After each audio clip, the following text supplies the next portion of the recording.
Don't forget to like the video, share your thoughts or story in the comments, and subscribe to stay updated with our latest stories. Now, before I begin, tell me where you are watching from. I'd love to know which cities and towns are joining me for this memory that stayed with me for years. It was an ordinary afternoon, the kind of day that slips by without much notice, yet somehow those are the moments when life decides to surprise you. I had been in the kitchen, the faint aroma of fresh coffee and cinnamon drifting through the house. The old clock above the stove ticked steadily, marking the soft rhythm of time as I wiped down the counter. Outside, autumn sunlight streamed through the lace curtains, painting the room in warm shades of amber and gold. My grandson, Daniel, had come over after school.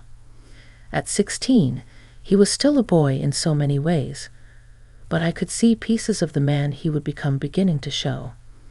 His shoulders carried a little more weight, his eyes held questions that seemed bigger than his years, and his laughter had grown deeper, though he didn't let it out as often as before. That day, he walked into the kitchen quietly, a backpack slung over one shoulder, his hair messy in the way only teenagers can manage. "Grandma," he said, with a tone I couldn't quite place. It wasn't his usual cheerful call, and it wasn't frustration either. It was something softer, almost uncertain. I looked up from the cloth in my hand and saw him watching me in a way that made me pause. "What is it, sweetheart?" I asked, motioning him to sit at the table. He slid into the chair, resting his arms on the wood, his gaze steady but filled with something unspoken. I poured him a glass of milk, just as I always had, though he usually asked for soda now. He accepted it without a word, his fingers wrapping around the glass. For a long moment, he didn't drink. He just looked at me, his eyes searching mine as though he were gathering the courage to say something important. "Grandma," he began again, his voice low, "do you ever feel like people don't really see you for who you are anymore?" The question caught me off guard. I had expected him to talk about homework, or maybe about a friend from school.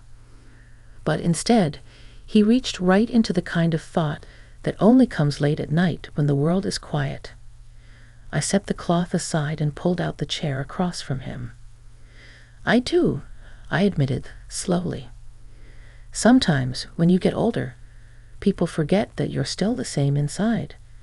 They see the wrinkles, the gray hair, the slower steps, and they stop looking for the person who laughs, who dreams, who remembers what it feels like to be young." He nodded, his jaw tightening as though he understood more than I expected him to. His eyes glistened with something fragile, though he tried to hold it back. "That's how I feel too," he whispered. "Like nobody notices what's really going on with me. They see the grades, the way I act in school, but not me." Hearing him say that stirred something deep in me. It was as if the years folded away, and I could see the little boy he once was, the one who used to run barefoot through the yard, who once asked me endless questions about the stars. And now here he was, a young man, wrestling with feelings that mirrored my own in ways I hadn't expected. I reached across the table, placing my hand over his. His fingers were bigger now, stronger, but when he let me hold them, I felt the same closeness as when he was small. "Daniel," I said gently, "being seen starts with believing that you are worth being seen. And you are. To me, you always will be." For the first time that day, he smiled, though it was faint and tinged with relief. His eyes softened, and I realized that whatever weight he had been carrying had lightened, if only a little. And in that moment, I felt something shift between us. The boy who once looked up to me for answers was now looking at me differently, as if he understood that I, too, was still learning, still carrying, still needing to be seen. The room felt fuller somehow, though nothing had changed except the honesty between us.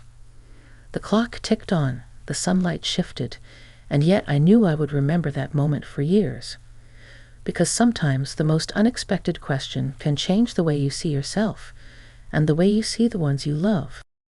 The next morning began quietly, with the kind of stillness that only comes when the world is just waking up. I was sitting by the window, sipping my coffee, watching the sun lift itself over the rooftops. My mind kept wandering back to Daniel's words from the day before. Do you ever feel like people don't really see you for who you are anymore? The question echoed in me, stirring thoughts I had tucked away long ago. When Daniel arrived again that afternoon, he was different. He carried himself more openly, almost as though something between us had shifted. He came into the kitchen, where the air smelled faintly of apple pie I had baked earlier, and leaned against the counter. "Grandma," he said, his voice gentler than usual, "can we talk again like we did yesterday?" There was no hesitation in me. I nodded, setting aside the recipe book I had been flipping through. We sat together at the same old table, its wooden surface marked by years of use, each scratch and stain a memory. This time, he started without waiting, his words tumbling out as though he had been saving them. "I feel like everyone expects me to be someone I'm not," he confessed. "At school, teachers want me to be the smart kid. At home, Mom wants me to be responsible. And my friends, they just want me to act like nothing bothers me. But sometimes, Grandma, it does. And I don't know who I'm supposed to be." Hearing his honesty made my heart ache. I could remember my own younger days, how I struggled to balance expectations, how I longed for someone to tell me it was okay to simply be myself. I reached across the table again, brushing his hand lightly with mine. "You don't have to be all those things at once," I said softly. "The world will always try to tell you who you should be. But what matters is who you want to be, and who you are when everything else is quiet. That's the person worth protecting." He looked down, tracing circles on the table with his finger, thinking deeply. "But what if I don't know who that is yet?" he asked, his voice barely above a whisper. I smiled gently, remembering the years it took me to learn the same lesson. "That's the beauty of life, Daniel. You don't have to know right away. You just have to keep listening to yourself, paying attention to the moments that feel true. Every choice, every mistake, every joy, those are pieces of you. And little by little, they show you who you are." His eyes lifted to meet mine, and I could see the weight of his worry soften, if only a little. There was gratitude there, and something deeper, something like respect. He wasn't just my grandson in that moment. He was a young soul opening himself to the world, and I was honored to be the one he trusted enough to share it with. We sat there for a while, not needing many words. The ticking of the clock, the hum of the refrigerator, even the soft rustle of leaves outside filled the silence between us. It wasn't uncomfortable. It was peaceful, like two people finding common ground across generations. Finally, he spoke again, quieter this time. "You know, Grandma, I look at you and I see more than just a grandmother. I see someone who understands, someone who remembers what it feels like." His words struck me deeply, almost bringing tears to my eyes. For so long, I had felt invisible in small ways, as though the years had reduced me to a single role. But hearing him say that reminded me that I was still more. I was still seen, at least by him. I reached over and squeezed his hand, my voice steady though my heart trembled. "And I see you too, Daniel. Not just as my grandson, but as the person you're becoming. And I'm proud of you." He smiled then, a genuine smile that lit up his face, and I knew this was a moment neither of us would forget. Because sometimes the most powerful gift we can give each other is not advice or answers, but the simple acknowledgement of being truly seen. That weekend, Daniel stayed over at my house. It had been a long time since he'd done that, too busy with school, sports, and friends. But when he asked if he could spend the night, I didn't hesitate. I made up the guest room, the same room he used to fill with toy cars and comic books, now tie-dyed, but still carrying little echoes of his childhood. We spent the evening simply sharing dinner at the kitchen table. I made his favorite, roast chicken with mashed potatoes, and he ate with the kind of appetite only a teenager can have. Afterward, we washed the dishes together, our conversation light, drifting from stories of when he was little to the silly things he and his friends did now. Later, we sat in the living room. The old lamp cast a soft glow across the room, and the faint crackle from the fireplace filled the air. Daniel stretched out on the couch, his long legs now taking up nearly the whole length. I sat in my chair, knitting in my lap, though I wasn't really paying much attention to it. My eyes kept drifting to him, and I found myself studying the changes in him. His face was leaner, his voice carried a deeper timbre, yet there was still that spark of the boy I had known. "Grandma," he said suddenly, breaking the quiet. His tone was thoughtful, almost hesitant. "Do you ever wonder what it would be like if you could go back and talk to yourself when you were my age?" The question made me set my knitting aside. I leaned back, considering it. "All the time," I admitted with a small laugh. "I think about what I would tell the young girl I used to be. I would tell her not to worry so much about pleasing everyone.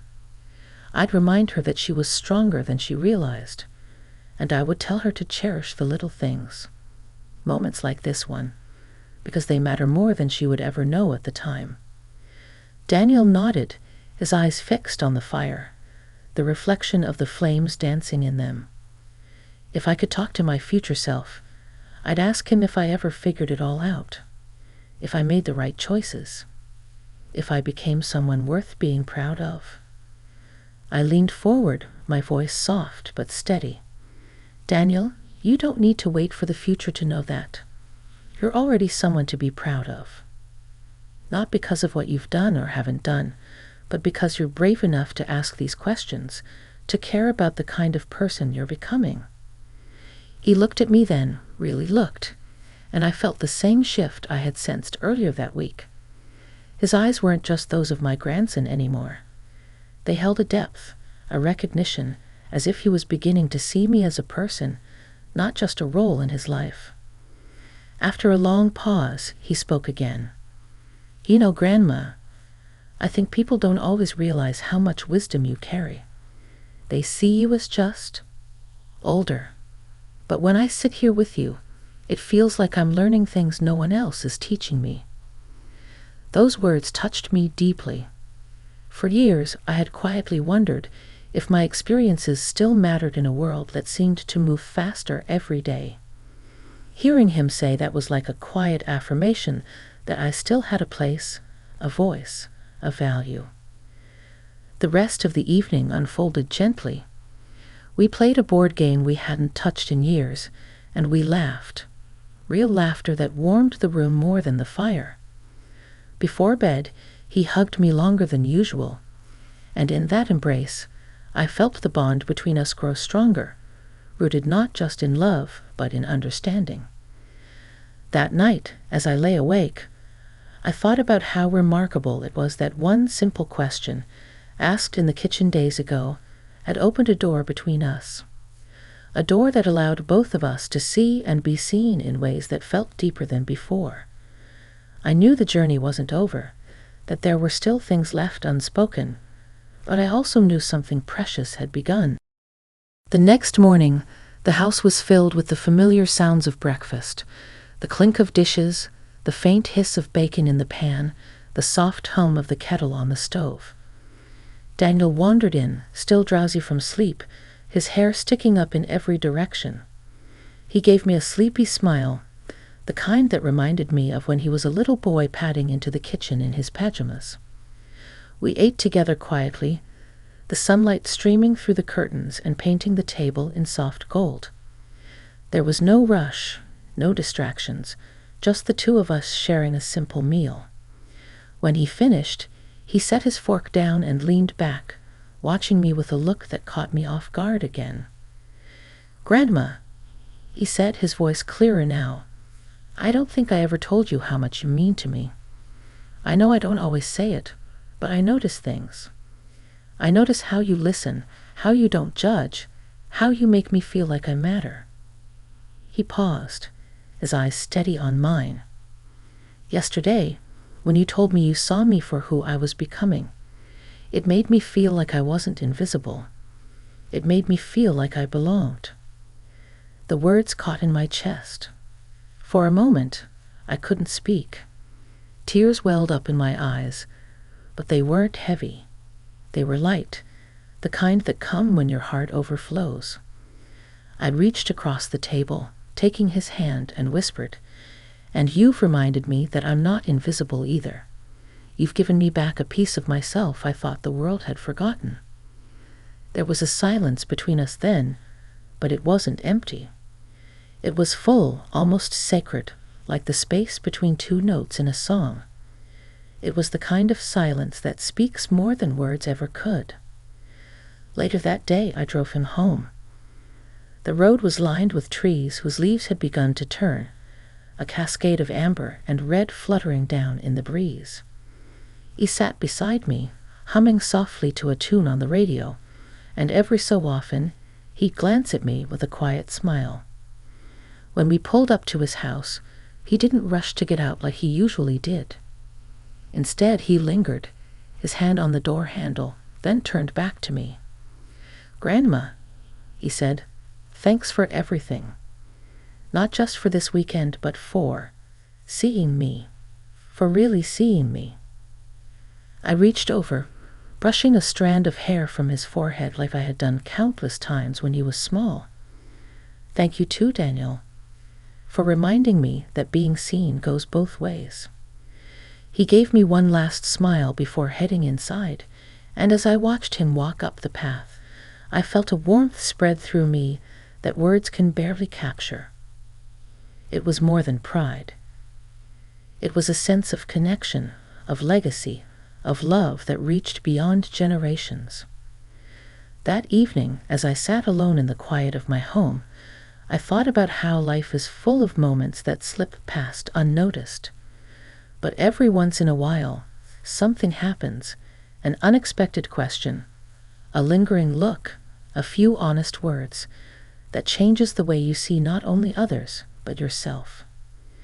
Daniel had given me that gift, and I had given it back to him. And so I held on to that truth, that to be seen and to truly see another is one of the greatest treasures life can offer. It was not just a lesson for him, but for me, and perhaps for anyone who has ever wondered if they still matter. Because in that small kitchen, across that old table, 2 generations found out that they always had, and always will.